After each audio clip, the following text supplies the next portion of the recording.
जब हम साथ में लड़ते हैं ना, तो हार या जीत परिणाम मात्र होता है। लड़ाई एक शर्त होता है। हाँ, उस लड़ाई के मैदान में हम कितना ठीक से लड़े और क्या कमियां, उसकी समीक्षा होना जरूरी होती है, जो अभी तक नहीं किया इन लोगों ने। मैं व्यक्तिगत तौर पे कांग्रेस के लोगों से बात किया, लवरू साहब से मेरी बात हुई, मैंने तेजस्वी यादव जी से बात की, मैंने दीपंकर भट्टाचार्य जी से बात की, और हमने ये कहा कि भाई मैं आरजेडी का तो नहीं सुना, मैंने नहीं देखा, लेकिन कांग्रेस का मैंने वक्तव्य देख रहा था। डॉक्टर शकील अहमद खान साहब का। देखिए, उनका अपनी राय हो सकता है, लेकिन जब हम महागठबंधन में लड़ते हैं और हारते हैं, ये जो दोषारोपण होता है ना, इस प्रक्रिया को, इस परंपरा को मैं सपोर्ट नहीं करता। नमस्कार, आप देख रहे हैं न्यूज फॉर नेशन। आपके साथ मैं हूं राजनंदिनी। बिहार महागठबंधन में क्या बड़ी टूट होने वाली है? एक और जहां कांग्रेस राजद आपस में भिड़ते हुए दिखाई दे रहे हैं, तो इन सभी मुद्दों को लेकर के अब महागठबंधन के नए नवेले दल ने इन सभी चीजों को लेकर के बड़ा बयान जो है वो दे दिया है।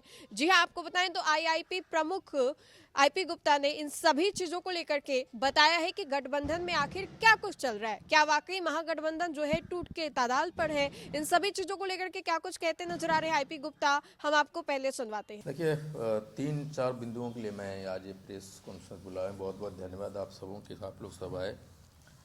मेरे साथ खुशबू है, मुख्य प्रवक्ता आईआईपी का। पहला ये है कि हम चुनाव के बाद हमारा जो पैतृक संगठन है, मातृ संगठन है, अखिल भारतीय पान महासंघ, जो 2016 में बनी और इसकी शाखाएं पूरे भारत में, तो राष्ट्रीय स्तर से ग्राम स्तर तक की जितनी कमेटियां अखिल भारतीय पान महासंघ का, उसको पुनर्गठित करने का हम लोगों ने फैसला किया है। तो तत्काल प्रभाव से सारी कमेटियां भंग होती है। उसी तरह आईआईपी को भी पुनर्गठित करना है, इसलिए राष्ट्रीय स्तर से लेके जिस राज्य में जहाँ जहाँ जो कमेटियाँ बनी है, उसको भी भंग किया जाता है।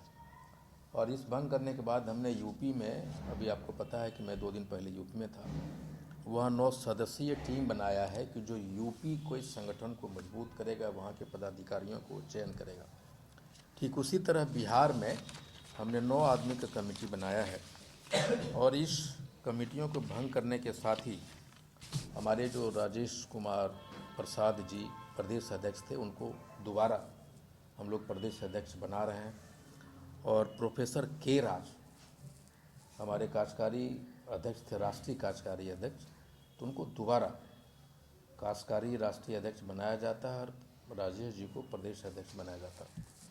और उसमें 9 आदमी कमेटी मैंने बनाया है, जो बिहार के आईआईपी के संगठन को और अखिल भारतीय पान महासंगठन को दोबारा पुनर्गठन करेगा, जिसके नाम है राजेश कुमार प्रसाद, जो प्रदेश अध्यक्ष हैं, बने रहेंगे।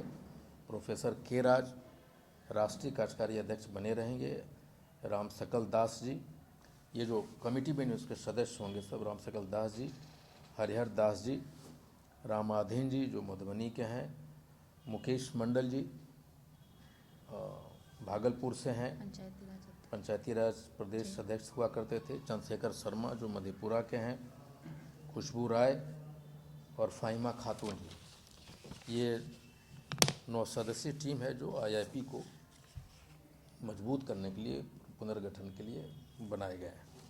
उसके बाद आपको बताऊं कि हम पार्टी का विस्तार प्रथम चरण में बिहार के साथ यूपी, झारखंड, असम, महाराष्ट्र में करेंगे। भारत के साथ राज्य हम लोग बिहार से बाहर, अब आईआईपी बिहार से बाहर देश के अन्य राज्यों में जाएगी, और सेकेंड फेज में एमपी, गुजरात और राजस्थान की तरफ हम लोग बढ़ेंगे।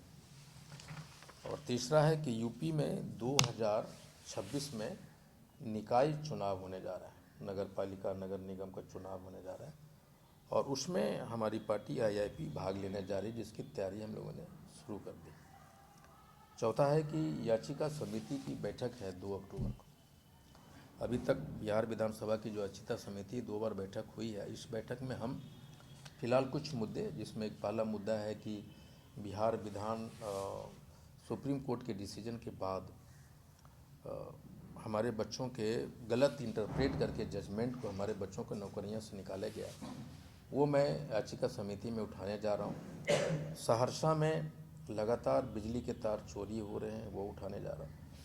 और सहरसा में एक गंभीर मुद्दा ये भी हुआ है कि सूखे नशे कॉलेजों में, इंजीनियरिंग कॉलेज में, पॉलिटिकल कॉलेज में, नवोदय में, गली गली में प्रवेश कर गया, हर घर में प्रवेश कर रहा है सूखा नशा।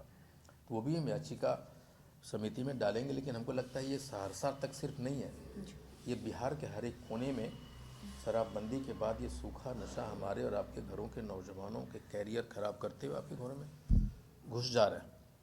और यही एक वजह था कि हम, आपको पता है कि, और फिर एक मीटिंग हम लोग करने जाते हैं कि हमारे पूरे भारत में जितने भी राज्य हैं, करीब 18 से 20 करोड़ तांती तत्वा, पान, कालिता, कोली कोरी समाज के लोग हैं और नहीं। इसलिए हमने एक पहल करना चाहते हैं कि पूरे राज्यों के जितने भी तांती तत्वा, पान समाज, कालिता, कोली कोरी की जातियाँ हैं, उसका एक मीटिंग करेंगे 3 दिवसीय। वो हो सकता है गुजरात हो, वो हो सकता है महाराष्ट्र, हो सकता है बिहार हो, यूपी हो या दिल्ली हो, जहाँ भी होगा। और हम ये 3 दिवसीय होगा और बिहार में हमारी समस्या क्या है, उनकी स्टेटस क्या है, उस पर एक चर्चा होगा। और यही सब बातें मीडिया के सामने रखना चाहते थे, इसलिए आज मैं आपको बुलाया। मैं आरजेडी का तो नहीं सुना, मैंने नहीं देखा, लेकिन कांग्रेस का मैंने वक्तव्य देख रहा था। डॉक्टर शकील अहमद खान साहब का। देखिए, उनका अपनी राय हो सकता है, लेकिन जब हम महागठबंधन में लड़ते हैं और हारते हैं, ये जो दोषारोपण होता है ना, इस प्रक्रिया को, इस परंपरा को मैं सपोर्ट नहीं करता। ये सबकी नैतिक जिम्मेदारी, अगर हार हुई है तो आईआईपी की उतनी ही जिम्मेदारी जितना आरजेडी की, जितना कांग्रेस को लेना चाहिए। और ये चूँकि सभी को राजनीति करना है, कांग्रेस को भी, हमको भी, राजद को भी, तो अपनी अपनी राहें तलाशेंगे लोग, इससे विशेष टिप्पणी नहीं करना। लेकिन मुझे लगता है कि महागठबंधन को इंटैक्ट रहना चाहिए। आप महागठबंधन को इंटैक्ट रखते हुए आप अपनी पार्टी को मजबूती दीजिए। आरजेडी अपना कमियों को खोजे, मैं अपनी कमियों को खोजूं। मेरा व्यक्तिगत ये मानना है कि महागठबंधन को इंटैक्ट रहना चाहिए। लेकिन उन्होंने एकला चलो की राह का मैसेज जो है वो दिया है शकील अहमद खान ने कि अब कांग्रेस जो है आने वाले समय में बिहार में अकेली राजनीति कर सकती है या चुनाव लड़ सकती है। देखिए, जो भी ये लोग बात बोल रहे हैं वही लोग हैं जो आरजेडी के साथ करना चाहते थे। केंद्रीय नेतृत्व तो मुझे मालूम है कि उन्होंने, जो मेरी बात हुई थी आदरणीय राहुल गांधी जी से, तो उन्होंने कहा कि हम लोग आरजेडी के साथ चुनाव लड़ेंगे इन प्रिंसिपल। तो अब उनकी अलग राह अपनाना चाहते हैं, अपनी बेस को मजबूत करना चाहते हैं, तो उनकी मर्जी है, इसमें मुझे कुछ कहना है। लेकिन जो भी लोग अभी कह रहे हैं कि आरजेडी की वजह से नुकसान हुआ, मैं व्यक्तिगत तौर पे जानता हूँ, वो सारे के सारे लोग आरजेडी के साथ में गठबंधन करना चाहते थे। ये उन्हीं लोगों के पहल से हुआ, ये मैं आपको स्पष्ट करना चाहता हूँ। निजी तौर पर हमें, जब हम साथ में लड़ते हैं ना, तो हार या जीत परिणाम मात्र होता है, लड़ाई एक शर्त होता है। हाँ, उस लड़ाई के मैदान में हम कितना ठीक से लड़े और क्या कमियां, उसकी समीक्षा होना जरूरी होती है, जो अभी तक नहीं किया इन लोगों ने। मैं व्यक्तिगत तौर पे कांग्रेस के लोगों से बात किया, लवरू साहब से मेरी बात हुई, मैंने तेजस्वी यादव जी से बात की, मैंने दीपंकर भट्टाचार्य जी से बात की, और हमने ये कहा कि भाई एक गठबंधन का, महागठबंधन का समीक्षा होनी चाहिए। अपनी पार्टियों का समीक्षा लोगों ने किया, लेकिन मेरा मानना था कि एक महागठबंधन की भी समीक्षा होनी चाहिए थी, जो नहीं हुआ। और हार के बाद दोषारोपण सही नहीं, हार के बाद सामूहिक रूप से जिम्मेदारी लेने की बात होनी चाहिए। ये जो परंपरा, उसके वजह से हारे, अपने वजह से हारे, इस परंपरा, ये हेल्दी ये कस्टम्स नहीं है। मुझे लगता है कि सामूहिक जिम्मेदारी लेनी चाहिए।